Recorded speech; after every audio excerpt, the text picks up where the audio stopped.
फडणवीस यांच्या सरकारचा आज मंत्रिमंडळ विस्तार होणार आहे। त्या अगोदर भव्य दिव्य अशी रॅली नागपूरमध्ये काढण्यात येते। आपल्या लाडक्या देवाभाऊच्या लाडक्या मुख्यमंत्र्यांच्या स्वागतासाठी नागपूरकर हे रस्त्यावर उतरलेले आहेत। मोठा जनसमुदाय फडणवीसांचं स्वागत करताना नागपूरच्या रस्त्यावर पाहायला मिळतोय। संपूर्ण नागपूर हे भगवमय झाल्याचं चित्र पाहायला मिळतंय। नागपूरच्या चौकात रस्त्यावरती फक्त भाजपचे झेंडे पाहायला मिळत आहेत। देवाभाऊंच्या स्वागतासाठी आपल्या लाडक्या मुख्यमंत्र्यांच्या स्वागतासाठी नागपूरकरांनी चौकामध्ये रस्त्यामध्ये बॅनरबाजी केलेली आहे। देवाभाऊंचं जोरदार स्वागत नागपूरकर करत आहेत। शेकडोंच्या संख्येने नागपूरकर भाजपचे पदाधिकारी आणि कार्यकर्ते या रस्त्यावर उतरलेले आहेत। या रॅलीमध्ये सहभागी झालेले आहेत आणि या सर्वांचं प्रेम स्वीकारत त्यांना अभिवादन करत मुख्यमंत्री देवेंद्र फडणवीस यांची ही रॅली नागपूरच्या रस्त्यांवरून पुढे जाताना आपल्याला पाहायला मिळते। आज संध्याकाळी फडणवीस सरकारचा मंत्रिमंडळ विस्तार होणार आहे। तब्बल 40 मंत्री हे आज शपथ घेणार आहेत, तर उद्यापासून हिवाळी अधिवेशनाला सुरुवात होणार आहे। शिंदेच्या शिवसेनेकडून दादा भुसे, उदय सामंत, शंभूराज देसाई, गुलाबराव पाटील, भरत गोगावले, प्रताप सरनाईक, आशिष जयस्वाल, प्रकाश आंबेडकर, योगेश कदम आणि संजय शिरसाट हे आमदार मंत्रिपदाची आज शपथ घेणार आहेत, तर अजित पवार यांच्या राष्ट्रवादीकडून 9 मंत्री शपथ घेणार आहेत। या संदर्भात अधिक माहिती देत आहेत आमचे प्रतिनिधी जितेंद्र शिंगाडे। जितेंद्र, आपल्या लाडक्या देवाभाऊंच्या आपल्या लाडक्या मुख्यमंत्र्यांच्या स्वागतासाठी नागपूरकर आज रस्त्यावर उतरलेले आहेत। भाजपचे पदाधिकारी आणि कार्यकर्ते देखील शेकडोंच्या संख्येने रस्त्यावर उतरलेले आहेत आणि रॅलीमध्ये सहभागी झाले आहेत।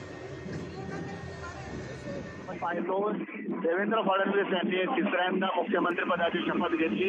5 तारखेला मुंबईमध्ये हा शपथविधी झालेला होता। त्यानंतर आज हा मंत्रिमंडळ विस्तार आहे आणि उद्यापासून विधिमंडळाचं हिवाळी अधिवेशन आहे। त्या पार्श्वभूमीवर आज देवेंद्र फडणवीस हे नागपुरात पोहोचले आहेत। नागपुरात देवेंद्र फडणवीस यांच्या स्वागताची जी आहे ते अगोदरपासूनच मोठ्या प्रमाणात जल्लोषात तयारी करण्यात आलेली होती। जंगी स्वागत असं करण्यात आलेलं होतं, असं नियोजन करण्यात आलेलं होतं आणि तेच आपल्याला आता दिसून येत आहे।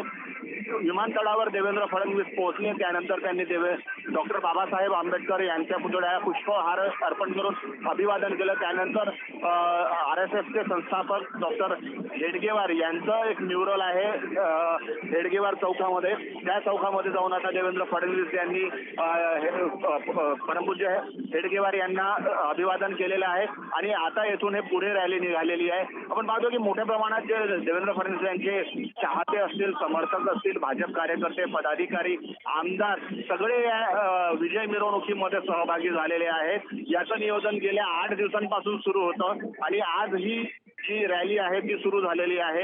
देवेंद्र फडणवीस यांच्यासाठी या खास रथाचं देखील नियोजन करण्यात आलेलं होतं आणि या रथावर आपण पाहतोय की देवेंद्र फडणवीस यांच्यासह त्यांच्या पत्नी अमृता फडणवीस आणि सर्वच पक्षाचे म्हणजे ज्या शिंदेच्या शिवसेनेचे आमदार असतील कृपाल तुमाणे किंवा आशिष जयस्वाल, तर भाजपचे आमदार परिणय फुके, आशिष देशमुख, चरणसिंग ठाकूर यांच्यासह भाजपचे स्थानिक पदाधिकारी देखील रथावर उपस्थित आहेत आणि हा जो रस्ता आहे आता या प्राईड चौकामधून ही रॅली पुढे निघालेली आहे। छत्रपती चौकापर्यंत ही रॅली जाणार आहे। छत्रपती चौकातून मग ही रॅली खामला चौकाकडे वळणार आहे। तिथे केंद्रीय मंत्री नितीन गडकरी यांचं कार्यालय आहे आणि त्या ठिकाणी केंद्रीय मंत्री नितीन गडकरी हे या रॅलीचं स्वागत करतील आणि खास करून देवेंद्र फडणवीस हे तिसऱ्यांदा मुख्यमंत्री झालेले आहेत राज्याचे, त्या अनुषंगाने केंद्रीय मंत्री नितीन गडकरी यांच्याकडनं देवेंद्र फडणवीस यांचं खास स्वागत देखील करण्यात येणार आहे आणि तेथून पुढे हे 8 रस्ता मार्गे धरमपेठ येथील लक्ष्मी भवन चौकात ही रॅली पोहोचणार आहे।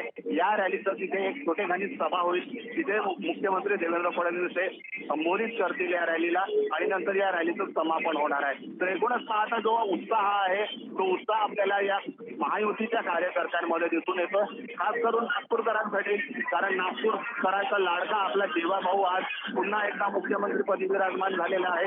नागपूरकरच नाही तर विदर्भवासियांना देवेंद्र फडणवीस यांच्याकडून मोठ्या प्रमाणात अपेक्षा आहे।